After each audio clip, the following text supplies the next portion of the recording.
Donc bonjour à tous, bienvenue dans ce nouveau webinaire présenté donc par Multistation en collaboration avec l'IUT de Bordeaux et son présentateur Monsieur Cromer qui nous a rejoint. Donc on va commencer d'ici quelques minutes, le temps que tous les participants et les inscrits rejoignent.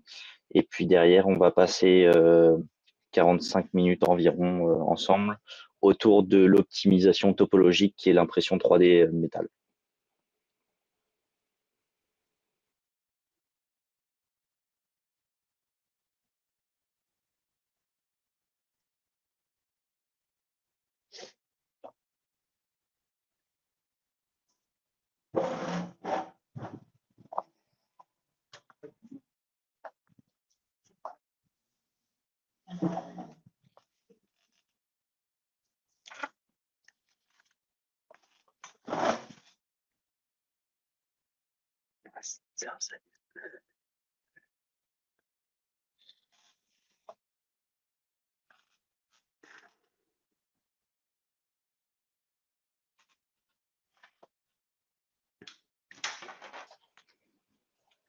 Je vois qu'une majorité des participants sont arrivés. Ce que je vous propose, c'est qu'on commence à l'heure pour essayer de tenir nos timings. Donc bonjour à toutes et à tous. Donc je me présente d'abord, Clavier Nathan. Je suis technicien pour Multistation. Donc je suis ravi aujourd'hui de vous accueillir pour ce webinaire consacré à l'optimisation topologique et à la fabrication additive métal, avec comme exemple particulier la Melcho M600. Et Robin Cromer, donc maître de conférence à l'Université de Bordeaux, enseignant à l'IUT de Bordeaux en GMP et en recherche sur le laboratoire I2M, utilisateur de la technologie Meteo M600. Vous pouvez voir derrière moi. Donc on va pouvoir passer à la présentation de Multistation directement. Hop.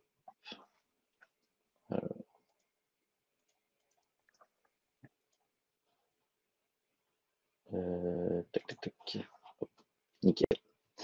Donc du coup, quelques mots d'abord sur Multistation. Donc nous sommes une entreprise française pionnière de la fabrication additive et numérique basée à Saint-Malo. Et donc ça fait plus de 35 ans que l'entreprise euh, parcourt tout le monde de la fabrication additive. Donc notre mission principale, c'est d'accompagner les industriels, les laboratoires et les centres de recherche tels que vous dans leurs projets d'innovation, de prototypage, de production et aussi de toute la suite rétro-engineering, partant d'un scanner et ensuite passant par toutes les étapes de fabrication additive, puis de post-traitement avec les machines d'usinage. Donc l'entreprise, elle est structurée autour de plusieurs pôles complémentaires qu'on verra dans la liste. Donc, la partie machine neuve et solutions avancées, tout ce qu'on va retrouver donc autour de la machine de fabrication additive plastique, celle qu'on va retrouver couramment dans l'industrie. Et puis derrière, on va avoir toutes les branches concernant les différents types de technologies, donc la partie résine, la partie cire, la partie métal qui va nous intéresser principalement ce matin, et puis bien sûr les composites ou encore les autres polymères et céramiques. On a une partie additive 3X aussi, donc là qui va plus concerner une partie conseil et service sur l'accompagnement de projets stratégiques. La partie donc microfactories, comme je vous l'ai dit, avec toutes les parties machines classiques, avec aussi des CNC et des machines de découpe laser. Et pour la partie rétro-engineering, la partie scanning. Et on a aussi une branche Second Life, où là, on va retrouver des machines d'occasion qui vont être certifiées par nous, techniciens, et puis l'entreprise, avec un système de notation sous forme de médaille en fonction de l'état de la machine et puis de l'utilisation qui avait été faite au préalable, car on s'occupe aussi de retrouver l'historique de toute la machine pour pouvoir certifier qu'elle est encore utilisable et sous bonnes conditions. Donc, au niveau de nos partenaires, nous collaborons bien sûr avec un large réseau de partenaires, tant locaux que internationaux. Aujourd'hui, on va bien sûr se concentrer sur Melcho, mais voilà, je voulais aussi vous montrer le réseau que peut avoir Multistation. Comme je vous ai dit, ça fait plus de 30 ans que nous sommes sur la partie fabrication additive. Donc, on a pu aussi suivre les différentes avancées de cette technologie-là avec tous nos partenaires. Donc, comme je vous l'ai dit, on va faire un focus sur la partie fabrication additive métal. Donc, vous pouvez voir ici l'ensemble de nos partenaires, que ce soit sur de la fabrication poudre, donc par différents procédés, ou alors de la fabrication fil, pardon, avec donc là Melcho qui va être le sujet ce matin et que je vais pouvoir vous présenter. Donc tout d'abord Melcho, il faut savoir que c'est une société espagnole, donc ça reste assez local d'un point de vue international pour nous. Et donc c'est une entreprise qui est spécialisée dans une technologie de dépôt de fil métallique par fusion laser. Donc là, on est vraiment pour décrire plus simplement la technologie, moi, les termes que j'utilise, c'est des cordons de soudure qui viennent se superposer les uns aux autres. Et derrière, en fait, on vient avoir un brut d'usinage qui épouse déjà les formes de notre pièce finie. Et derrière, il ne nous reste plus qu'à venir établir une passe d'usinage de finition sur toutes les surfaces fonctionnelles qui vont être importantes. De 1, on réduit le copeau. Et de 2, on augmente la productivité sur des pièces complexes. Ça évite de passer sur des gros blocs de brut où on va venir tailler dans la matière et donc perdre aussi en temps et en matière.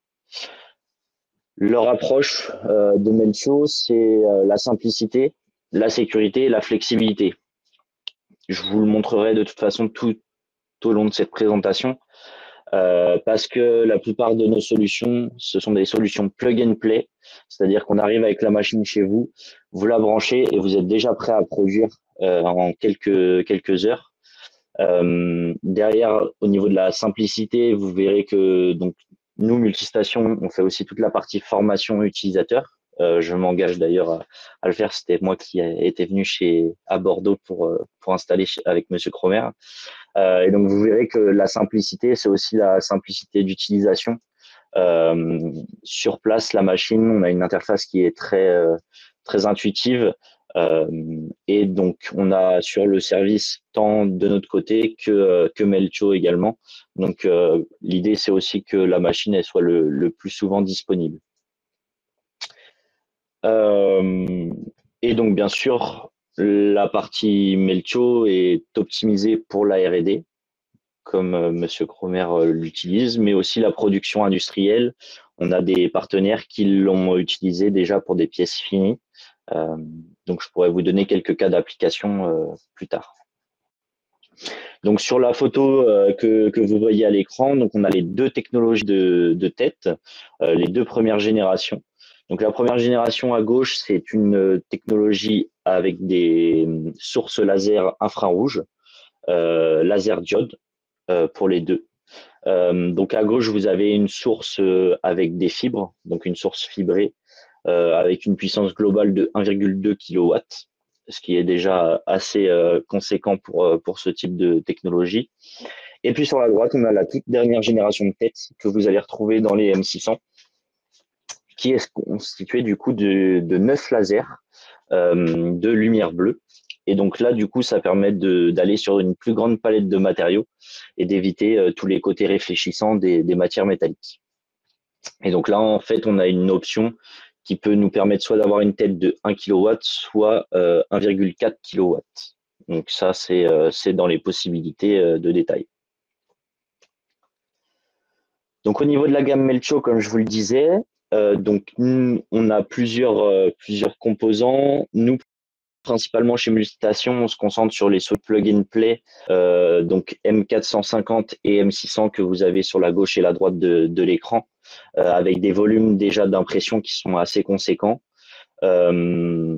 Et ensuite, on a toute une partie CNC où là, on va pouvoir aller sur des angles un peu plus importants. Mais pareil, il vous faut également une place qui va être assez conséquente. On a aussi une solution cellule robot qui va demander un peu plus de place, mais là, on est aussi sur des solutions plug and play sur des dimensions standards type conteneur. Donc nous, on se concentre principalement sur la M450 et la M600. Donc comme je vous l'ai dit, lumière à laser bleu avec un volume de 300 par 400 par 600. Et donc là, c'est idéal pour toute la partie R&D et on peut aller jusqu'à faire de la moyenne série sur ce type de machine parce que on n'a pas de souci de répétabilité sur toute cette partie-là. Un petit tour de la palette de matériaux qui vous est mis à disposition par Meltio. Donc là, ce que je vais vous présenter, c'est simplement les matériaux qui ont été certifiés par le fabricant. Donc là-dessus, rien ne vous empêche de faire appel à d'autres matériaux. On a d'autres partenaires qui nous ont aussi fait confiance pour l'achat d'une machine et donc qui sont en train également de qualifier certains matériaux. Donc là, on est vraiment sur les matériaux fabricants. Donc on le voit, on a les alliages d'acier inox, donc 316L, 308, etc. Ensuite, on a les alliages de type nickel, un var, nickel 718, etc. Le titane, bien sûr, qui est donc le matériau qui était assez compliqué d'imprimer sur la M450, mais possible parce qu'on avait un inertage semi-complet, qui là est beaucoup plus facile sur la M600 parce qu'on a un inertage complet avec un joint autour de la porte qui vient en fait sceller la chambre d'impression. Les aciers outils. Et on va pouvoir aller sur des matières beaucoup plus complexes. Donc là, principalement sur la M600, grâce à la technologie laser bleu, où là, du coup, on va retrouver donc les alliages d'aluminium qui ont été récemment qualifiés par Meltio, les alliages de cuivre, on va retrouver aussi du bronze marine, etc. Donc là, je vous parlerai derrière de cas d'application au niveau des pièces qui ont été faites avec ces alliages-là. Mais il faut savoir que maintenant, c'est disponible. Il y a des profils qui ont été vérifiés par le fabricant et donc qui vous permettent déjà d'avoir des bases sur cette partie-là. Au niveau des cas d'application de Meltio, donc on va retrouver la R&D, l'enseignement pour l'étude des paramètres procédés, le développement de nouveaux, comme je vous le disais. On va retrouver la réparation et le rechargement dans des secteurs plus industriels, où là, on va avoir des besoins de recharger des pièces sur de la casse. Maintenant, il faut savoir que c'est possible parce qu'on a un système de touche sur la machine qui va pouvoir venir palper plusieurs points sur la pièce. Et donc là, toute cette option-là va être bientôt disponible avec le manuel d'utilisation parce qu'ils sont en train de le rédiger pour la clientèle. Mais en tout cas, c'est déjà une option qui va être, qui on le sait, va être disponible sur la machine. Et donc, bien sûr, la petite série industrielle, comme je vous le disais, où là, on va pouvoir aller chercher de la répétabilité sans forcément perdre en qualité, ce qui est forcément le but recherché. On va faire un petit focus, donc comme je vous le disais, sur la M600. Donc là, il faut savoir qu'on est vraiment sur le modèle fini de machine. Sur la M600, on est sur une solution qui est facile à installer, qui ne nécessite pas de pays, pas de contraintes avec les services QHSE que vous pouvez avoir dans vos différentes entreprises. On a une chambre qui peut être totalement inertée, comme je vous le disais, avec le joint autour de la porte qui va venir en fait s'appliquer en pression tout autour. Et on va pouvoir aussi avoir jusqu'à 4 systèmes d'extrusion au niveau des têtes, ce qui va vous permettre du coup d'avoir potentiellement jusqu'à 4 matériaux en impression séquentielle, ce qui peut représenter du coup plusieurs intérêts sur éventuellement de la nécessité d'un matériau en couche extérieure et puis un autre matériau peut-être un peu moins onéreux, mais tout aussi résistant sur la partie intérieure. Donc bien sûr, ça remet derrière en cause toute la partie compatibilité des matériaux, mais en tout cas, c'est une possibilité. Derrière, donc, je vais vous parler un petit peu du coup avec quelques exemples là, de pièces grand format. Donc, comme je vous le disais, le format d'impression sur la M600, on est à 300 par 400 par 600 de hauteur. Donc là, vous voyez qu'on est sur des pièces quand même de très grande taille.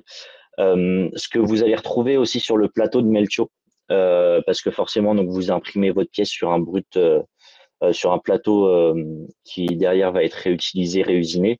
Il faut savoir que le plateau donc de 300 par 400 pèse déjà un certain poids. On est autour de 20 ou 30 kilos sans la matière déposée. Donc avec la matière déposée, ils ont aussi pensé à toute la partie problème de TMS que vous pourriez avoir dans le temps, avec des petites roulettes que vous allez retrouver sur le plateau. Et donc là, de manière plus ergonomique, vous allez pouvoir sortir votre pièce sans forcément derrière avoir tous ces problèmes. Donc je vous parlais de la partie sécurité, tant protection laser que aussi sur l'intégrité de la machine qui va avoir des solutions ergonomiques. Donc là, on voit aussi qu'on peut faire des. Donc là, c'est des cadrans de montres qui ont été faits en série. Et donc là, on peut voir qu'en termes de répétabilité, on a quand même une très bonne sortie ensuite d'impression. Et on va aussi retrouver du coup des matériaux un peu plus complexes. Donc avec à gauche, vous avez du cuivre. Et puis sur la partie droite, on va retrouver du bronze marine. Donc là, avec des très belles pièces qui vont pouvoir juste être réusinées sur les surfaces, comme je vous le disais, intéressantes. Et donc sur la partie gauche, on retrouve une vue en coupe de la pièce, vous permettant aussi de voir la forme interne de la pièce qui a été imprimée. Donc derrière, c'est des formes qui peuvent être réusinées. Donc du coup, comme je vous le disais, la machine M600, il est possible de produire aussi bien des pièces simples en acier inox ou en titane que des géométries complexes intégrant plusieurs matériaux comme sur les photos ci-jointes ou des structures allégées, optimisées topologiquement. Et c'est justement sur ce point, l'optimisation topologique, que vous allez l'approfondir maintenant. Donc pour cela, je vais laisser Monsieur Cromer, donc enseignant-chercheur et utilisateur de la M600 par acquis, vous présenter ses travaux de recherche et puis quelques détails sur cette partie-là. On aura un petit moment d'échange derrière pour éventuellement répondre à vos questions. Je vous laisse la main, Monsieur Cromer. Je vous remercie. Bonjour à tous. Donc, Robin Cromer. Donc, on a, à travers un plan de financement région de Nouvelle-Aquitaine, donc acquéri la technologie Meltio dans deux objectifs pédagogiques, donc montrer les technologies de l'industrie 4.0 et puis différentes technologies de fabrication additive, et puis essayer de relier ça avec les liens de parachèvement et les matériaux qu'on peut obtenir par ces procédés-là, donc au travers du l'IUT GMP et l'IUT SGM de l'IUT de Bordeaux. À côté de ça, donc en termes de recherche, j'essaie de vous présenter, mais il y a pas mal d'informations qui peuvent être récupérées de la machine pendant la production, justement parce qu'elle a elle a des capacités capteurs au niveau des têtes laser, qu'au niveau du plateau ou encore avec des caméras positionnées à différents endroits qui peuvent être récupérées sur la machine et après du coup étudiées. Et du coup, pour nous, en termes de recherche, c'est comment utiliser cette machine pour en faire des, faire des analyses, faire des métamodèles et puis pouvoir justement créer des outils de prédiction pour générer des rapports directement sur les pièces produites. Donc pour présenter tout ça, j'ai proposé un cas d'étude. Donc là, c'est trouver un peu des extrêmes sur les capacités de la technologie Meltio. C'est qu'à l'époque, on voyait plutôt des éléments un peu monoblocs ou alors type mur fin et toujours allongé verticalement. Donc comment justement aller un petit peu plus loin sur ces structures-là. Donc l'optimisation topologique justement permet d'aller faire des géométries complexes tout en essayant de faire le lien entre les propriétés mécaniques visées et un allègement le plus bas possible. Donc là, c'est dans le cas d'un tripone que je présenterai rapidement. Donc on a deux éléments de surface fonctionnelle haut-bas, avec une surface circulaire sur le haut et trois pads circulaires en bas, sur lequel on va appliquer une charge donc de 1000 newtons sur l'axe Z, une charge latérale de 250 newtons sur un axe, sur lequel, donc après optimisation topologique, on va se retrouver avec une architecture que vous pouvez voir à droite, et après un réaffinage et justement quelques éléments de détail que je présenterai après, on se retrouve avec un objet 3D sur lequel on a bien donc le volume haut et bas qui sont capturés et la partie centrale qui justement va faire la transition et qui va permettre de suivre les tenues mécaniques associées. Donc on peut essayer d'aller encore un peu plus loin. Donc typiquement ce genre de structure, justement, on vient essayer d'alléger encore plus. Alors, il y a quelques défauts, donc pour ça que je ne présente pas aujourd'hui. Mais voilà, on peut essayer d'aller encore un peu plus loin sur l'architecture de cette surface-là, avec un allègement le plus important possible, euh, avec ces technologies-là, tout en respectant quelques règles. Donc, qui sont des règles pour la fabrication additive. Donc, il y a la Meltio propose quelques éléments donc de vérifier donc des limites d'épaisseur minimale, donc qui est de 2 mm, des surplombs supérieurs à 65 degrés, sur lequel on va retrouver justement au-delà de cette valeur-là des problèmes de fusion, sur lequel justement le fil risque de couler. Des ajouts de minimum de 1,5 mm sur les surfaces fonctionnelles permettant derrière de refaire du réusinage. Donc ces trois règles-là doivent permettre vis-à-vis d'une orientation visée, d'avoir un premier jet d'analyse et puis justement de retravailler la conception de la pièce en travaillant entre l'objet 3D et puis le slicing pour essayer de surveiller vis-à-vis des trajectoires et des analyses de surplomb que la pièce risque de se passer correctement. Donc la petite chose en plus à travailler sur la technologie VLAM, donc spécifiquement là ce que j'observe moi sur la Meltio M600, sur justement la limitation de surplomb, c'est de justement d'avoir un recouvrement entre hauteur-largeur pour que la dépôt de la couche N+1 sur la couche N puisse être fait au moins sur 20% du dépôt précédent. Donc là, comme je vous présentais, c'est un rapport 1,2 sur 1, justement pour éviter des gouttes ou carrément des fils qui passent à travers sans un dépôt continu. Il y a aussi une notion de stabilité thermique. C'est vrai qu'on voit sur des structures d'optimisation topologique, on va avoir justement des variations assez importantes de forme, donc sur lequel il va falloir travailler sur le chemin de dépôt. Et l'objectif, c'est d'essayer d'imaginer une énergie constante par centimètre carré déposé, éviter donc les micro-élos. Donc c'est justement sur des cas qu'on retrouve ici avec des branches assez fines. On va se retrouver avec des micro-élos qui vont chauffer localement de manière très importante. Donc soit il faut avoir le nez dessus et adapter pendant la production l'énergie déposée associée, soit justement avoir une stratégie de mise en pause et un travail d'optimisation.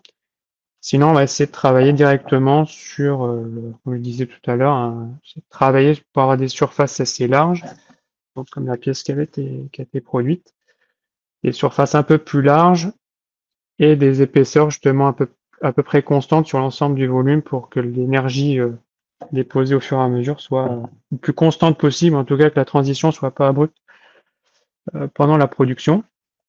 Et derrière, sur le réusinage, donc c'est là où je disais, après des études qu'on a menées, on est sur des surépaisseurs entre 0,8 et 1,5 mm pour enlever l'ondulation et revenir à une surface on va dire, usinée correcte sans défaut majeur. Donc c'est là après sur ces surfaces-là, il faut pouvoir comme les reprendre. Donc des surfaces planes proches plateau, on a observé donc des variations de planité d'entre 0,3 et 0,4 mm sur la référence brute machine, ou encore si c'est une pièce qui est axis symétrique et qu'on imagine par exemple rajouter un pad permettant de reprendre la pièce pour l'usinage. On retrouve donc un défaut de géométrie de 0,2 à 0,3 mm sur la surface du bas. Bah, ça vous donne comme ça un premier niveau d'information des qualités possibles brutes pièce directement sur cette machine.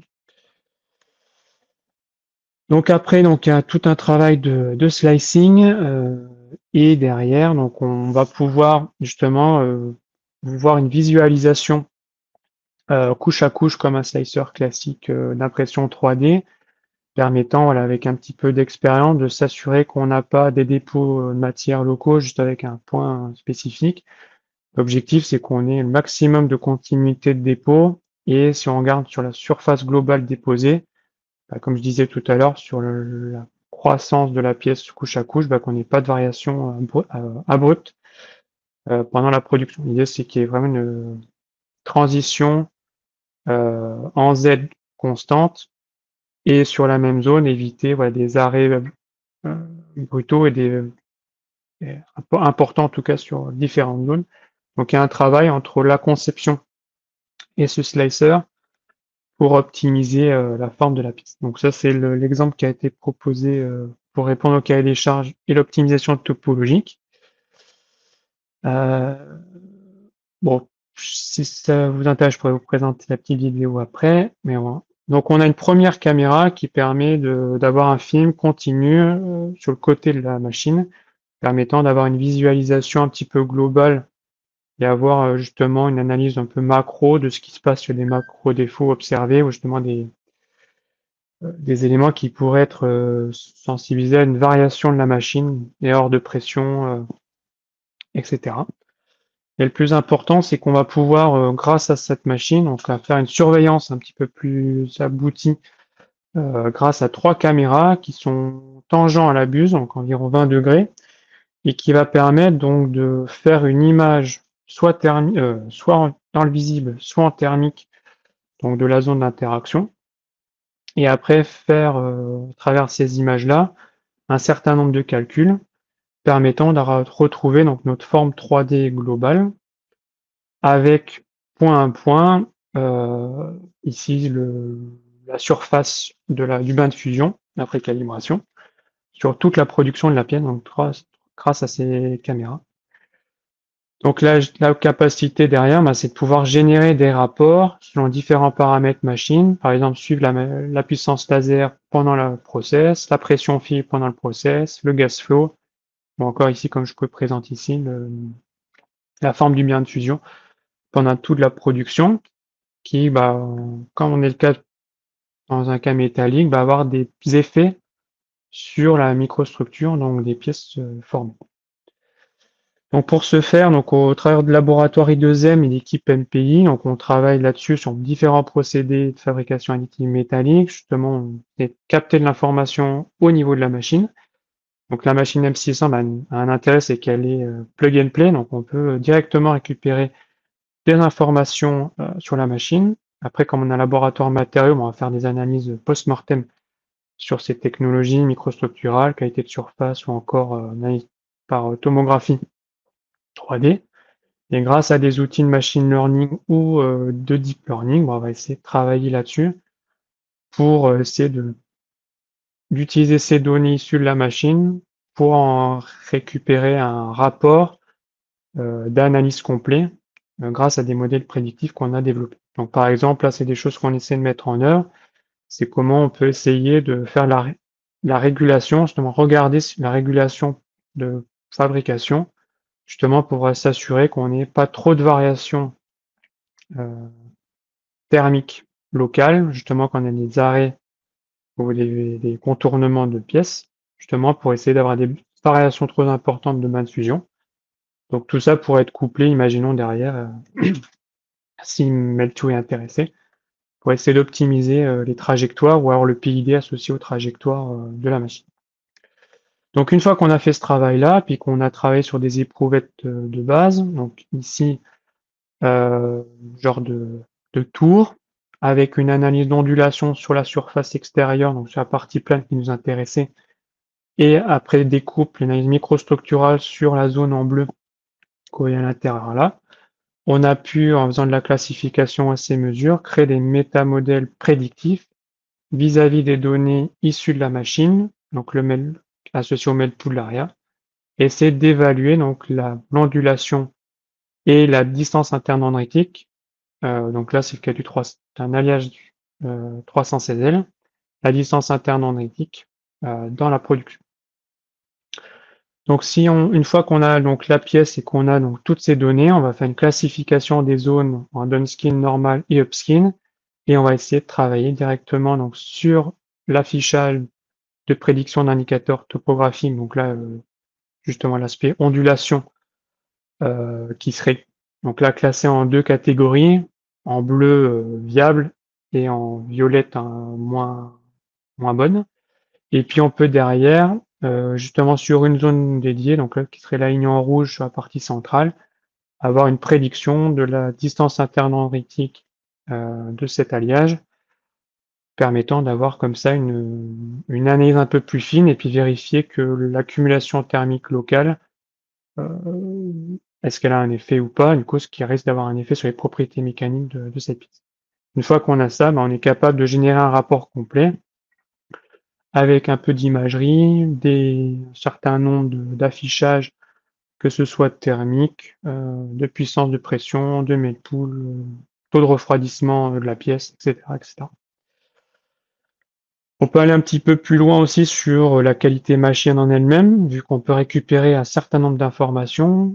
Par exemple, ici dans la production de la pièce tripode, on observe donc une stabilité thermique du laser, des flux de gaz uniformes, puissance laser stable, et un faible taux d'anomalie sur le Melpool, en tout cas observé directement par des moyens statistiques. Par contre, grâce à la machine, on a pu voir qu'il y avait des débits de gaz détectés avec 3 occurrences. Donc ça c'est des choses qu'on peut localiser, puis voir si ça a eu un impact sur la pièce. On voit toutefois qu'il y a une variation du débit d'alimentation, donc de film, c'est-à-dire qu'il y a une compensation du débit de fil justement pour essayer d'avoir un bain de fusion le plus constant possible à travers la machine. On voit qu'elle a compensé beaucoup pendant toute la production. Donc ça, c'est quelque chose justement, ça veut dire qu'il faut aller travailler sur les raisons et qui va être des raisons plutôt de trajectoire sur la pièce. Et puis on a observé donc des variations de température du substrat passant de 232 à 258 degrés. Donc il montre qu'il y a quand même une accumulation de chaleur importante dans la machine. Donc là, c'était sans pause. Donc là, c'est pareil, c'est des choses qu'on peut imaginer. Ajouter de la temporisation pendant la production. Donc ça, c'est tous des travaux qui peuvent être menés grâce à la machine et qui doivent être reliés du coup aux travaux d'optimisation topologique. Justement pour affiner le travail d'optimisation topologique pour que ça soit imprimé avec la meilleure qualité possible. Et aujourd'hui, voilà, ce sont des pièces qui sortent assez facilement en 3-4 heures, sans trop de difficultés, avec justement la capacité aussi de cette pièce d'optimisation topologique d'avoir un rapport complet d'analyse grâce à un ensemble de données issues de la machine. Voilà à peu près pour la présentation. J'insiste pas sur l'optimisation topologique en tant que telle. C'est plus, voilà, on peut aller faire des architectures fines, issues d'optimisation topologique, sur lequel et de manière assez facilement, et en plus avec la capacité d'avoir un diagnostic de ces pièces grâce aux données machines. Je pense en avoir fini.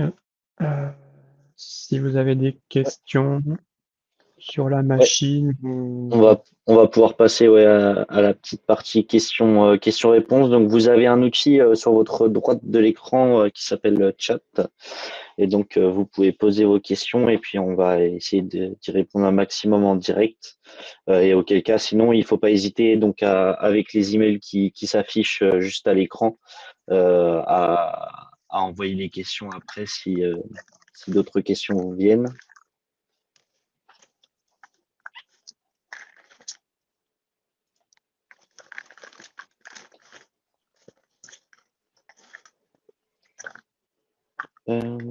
Tac, tac, tac. Je vois une question là par rapport à l'usinage. Donc concernant l'usinage, Melcho, ils ont développé maintenant une nouvelle option qui s'appelle l'option point zéro. Et donc en fait, ils ont un système de fixation que l'on vient mettre sur le plateau de fabrication et qui derrière en fait va nous permettre de placer notre brut sur lequel on va venir déposer la matière directement sur ces plots. Et en fait, par effet de comment euh, pardon, d'aspiration, de Venturi, pardon, par système de Venturi, on va retrouver en fait le plateau qui va être fixé donc à cette en base. Et donc derrière, en fait, avec ce système de plot, on va pouvoir juste venir prendre notre plateau et le mettre pareil sur ce même système qu'on va retrouver dans la CNC. Et donc derrière, en fait, on a une meilleure précision sur la gestion de l'usinage. Donc en fait, c'est des contraintes en moins sur toute cette partie-là grâce à cette option point zéro qu'on va retrouver.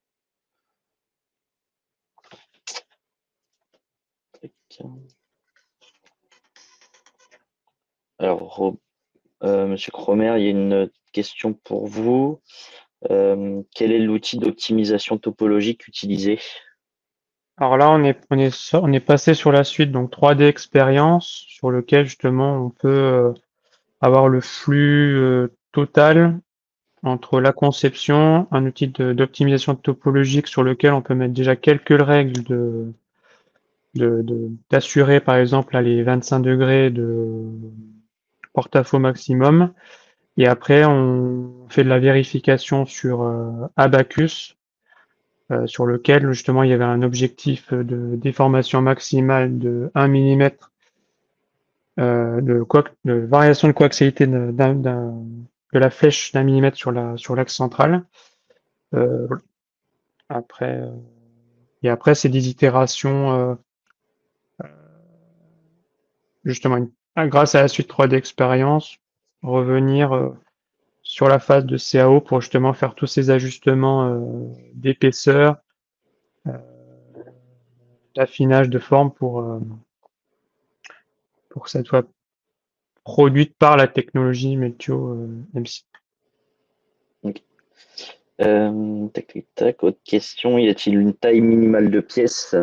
Alors, comme le disait Monsieur Cromer pendant la présentation, en fait, la seule chose qui va vous brider en termes de taille minimale, c'est votre largeur de cordon. Donc, on peut très bien imaginer juste un simple mur de cordon qui se superpose pour, dans un premier temps, voir le comportement de certains matériaux par exemple, la succession de cordons pour l'accumulation de chaleur. Donc, au final, ce qui va simplement brider la taille minimale des pièces, c'est cette partie-là. Donc, sur un filament de 1 mm de diamètre, vous êtes sur une largeur minimale de paroi à 2 mm. Donc, de cordons. J'espère que ça répond à votre question. Sachant qu'il n'y a pas de régulation de distance buse-pièce, comment peut-on assurer des couches d'épaisseur uniformes? Éviter l'effet montagne russe. Euh, Justement, il y a une régulation pour moi. Ouais, justement, je vais y venir. Donc en fait, si vous voulez, sur la partie Meltio, ils ont ce qu'on appelle donc la working distance. C'est la distance que vous allez avoir entre le bas de la buse et votre plateau, qui va d'abord être référencé par rapport à votre matériau. Donc là, pareil, ils ont fait toute une gamme de tests et vous avez aussi un test à faire avant chaque impression au niveau des matériaux pour catégoriser cette distance. Et donc derrière, en fait, on va avoir aussi grâce à la cellule de charge qu'il y a sur la machine, en fait, toute la gestion de process control dont a parlé Monsieur Cromer aussi tout à l'heure, où il disait qu'il y avait ce phénomène de compensation et d'accélération du dévidement ou de rétractation du filament, qui va en fait permettre d'avoir une épaisseur de couche uniforme.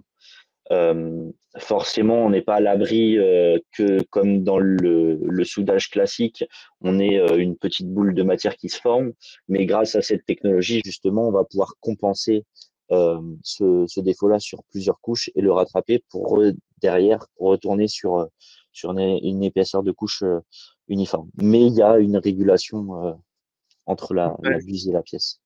Typiquement, là, sur moi, sur l'expérience, par exemple, s'il y a une boule qui se forme localement, à la couche suivante, il y a une compensation. J'ai pu observer une compensation un petit peu en Z pour respecter les 6 millimètres qui est la zone de focalisation. Et elle va, justement, grâce à elle, pousser plus ou moins de matière. Donc, c'est là où je me présentais les entre 20 et 35% sur la croissance. Il y a quasiment 20 à 35% de variation de pression, justement parce qu'elle essaie de compenser pendant toute la production pour avoir une pression, un dépôt de matière à 6 millimètres le plus stable possible. Enfin, c'est comme ça que j'interprète. Tac, tac, tac. Bonjour, est-il possible de demander à la machine de ne pas dépasser une certaine température? Non, moi, ce que j'ai observé, justement, il n'y a pas de, il y a les caméras. Donc là, moi, j'ai fait des choses sur la partie visible. J'ai fait des tests sur la partie thermique. Il manque une calibration, mais qui marche. Par contre, il n'y a pas de PID, donc de retour sur machine qui permettent de compenser. Je sais que ce sont des choses que les équipes de R&D de Meltio veulent mettre en place, d'où la collaboration que j'essaie de mettre en œuvre avec Meltio, justement pour comment utiliser ces données-là, faire ces métamodèles prédictifs et justement savoir comment ils pourraient réinjecter cette donnée issue du bain, par exemple, ou de température qu'ils pourraient mesurer quelque part pour réguler, faire des pauses qui vont bien. Ça, c'est des choses qu'on peut observer sur des technologies. On attend que sur l'ensemble de la couche soit inférieur à une certaine température pour continuer. Bon, ça, ça, c'est des choses qui est pas possible, en tout cas à l'heure actuelle sur la machine.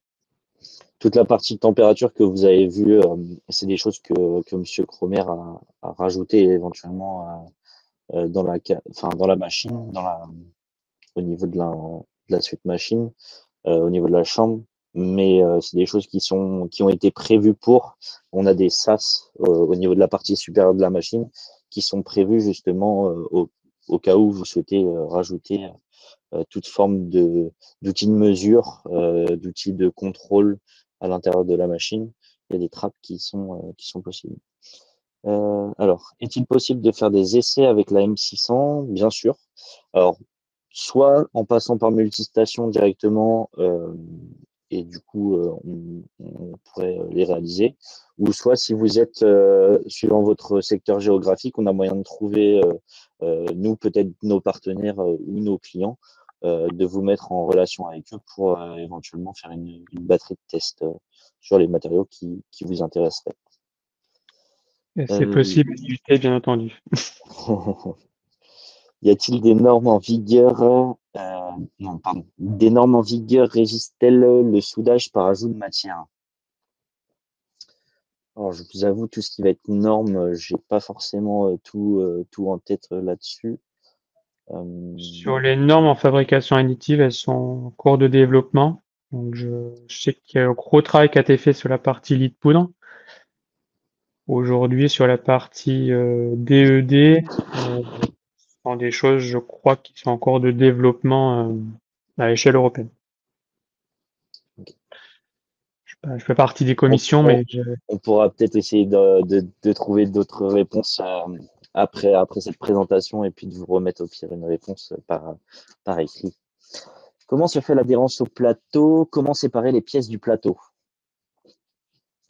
Alors, je ne sais pas comment vous procédez à Bordeaux, Monsieur Cromer, mais je sais qu'il y a plusieurs solutions qui sont possibles. Donc déjà, l'adhérence au plateau, forcément, ça fait part avec la compatibilité des matériaux. Clairement, le titane, vous l'imprimez sur un plateau titane. Euh, et par contre, derrière, sur la partie autre alliage, voilà, il faut regarder en termes de compatibilité qu'est-ce qui va se passer.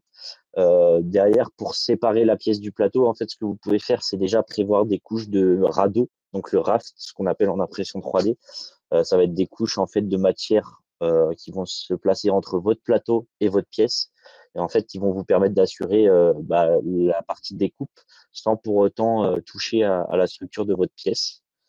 Euh, et donc, du coup, plusieurs possibilités, soit de la découpe jet d'eau, soit de l'acier à ruban. Je ne sais pas vous ce que vous utilisez pour la découpe, monsieur Euh, Pronard. Justement, c'est trois couches de radeau qui fait en gros 3 millimètres de, à peu près, enfin, ouais, ça fait 3 millimètres de hauteur à peu près en dessous de la pièce, et après, il y a un sillage qui est fait à scie à ruban, et on a voilà, ce genre d'état de surface une fois la pièce décrochée. Ok. Donc il y a juste un petit montage. Bonjour, quel est le taux de dépôt pour le titane ou l'inconel? Alors, je sais, enfin, moi, j'ai pas forcément trop de références en termes de taux de dépôt. Je sais pas si vous, déjà, sur les matériaux que vous avez testés, Monsieur Cromer, vous avez quelques valeurs là-dessus. Alors, Sinon, derrière, moi, c'est avec des recherches, je pourrais retrouver peut-être une valeur à vous transmettre, mais ce que j'ai pu regarder en tout cas sur les paramètres, enfin, je pourrais pas dire taux de dépôt comme ça Mhm.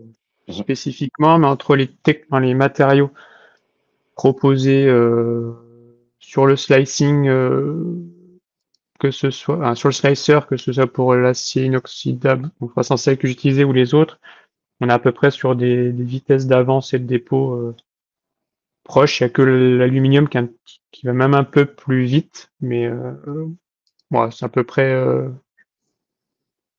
constant sur l'ensemble des matériaux. Donc après, je peux essayer de pas trouver la valeur exacte. Ouais. Ouais, sinon, on pourra la transmettre derrière après la présentation. Il n'y a pas de souci. On vous Je vais avoir remettra de toute façon une réponse à vos questions par écrit. Et on va finir avec la dernière question, comme ça on va pouvoir respecter aussi notre timing. Comme je vous ai dit, n'hésitez pas à les poser de toute façon par écrit, on tâchera d'y répondre après la présentation. Euh, alors, en optimisation topologique, on fixe habituellement la masse ou la rigidité. Avec votre outil pour le VLAM, avez-vous la possibilité de fixer d'autres critères, par exemple optimiser avec critères de fabricabilité, par exemple la température? Alors justement, ça c'est des choses dans l'objectif, donc le côté recherche, c'est qu'on puisse euh, à travers l'outil d'optimisation topologique et l'outil de slicing, d'analyser l'outil de trajectoire pour que grâce à ça, on puisse avoir grâce à la simulation thermique que j'essaie de présenter tout à l'heure, essayer d'avoir comme ça, une prédiction de la thermique sur l'ensemble de la pièce et voir justement grâce à des outils de classification, est-ce que sur des zones spécifiques, on sortirait hors scope, par exemple ici nous d'une taille de bain de fusion, qui engendrerait du coup soit un effet sur l'ondulation de peau ou encore des modifications sur la microstructure locale. Donc ça, c'est des choses qu'on fait nous côté recherche, mais je connais pas en tout cas d'outils d'optimisation topologique qui vient intégrer des notions machines directement en termes de. Mais peut-être qu'avec des données issues de la machine et un entraînement avec un modèle qui serait généraliste, en tout cas pour un matériau et une paramétrie donnée, peut-être que des outils d'optimisation topologique existants ou ouverts pourraient l'utiliser pour faire du multi-objectif ou justement ou multi-contrainte. Je sais pas si j'ai répondu à la question. J'espère. Sinon, Ouais, faites-moi travaux de une de R&D, savoir c'est s'il y des a travaux de d'autres. recherche. Sinon, il y a d'autres possibilités. J'essayais rapidement de trouver éventuellement la réponse pour le taux de dépôt, même pour un matériau, pour vous donner une petite idée. Mais je suis pas sûr que je vais l'avoir là dans un premier temps. Donc, ce que je vais faire, c'est que je vais rechercher de mon côté après la présentation. Et puis j'essaierai de vous répondre à ce moment-là par mail par la suite. Je tenais du coup tous à vous remercier pour votre présence euh, lors de ce webinaire. Merci Monsieur Cromer pour votre présentation super intéressante. Euh, et puis n'hésitez pas surtout comme je vous ai dit, poser les questions après. De toute façon, cette présentation vous sera disponible et envoyée en rediffusion. Donc, si vous souhaitez revenir sur certains points, vous le pourrez. Et puis, je vous souhaite une bonne fin de journée à tous. Merci, au revoir. Merci, bonne journée.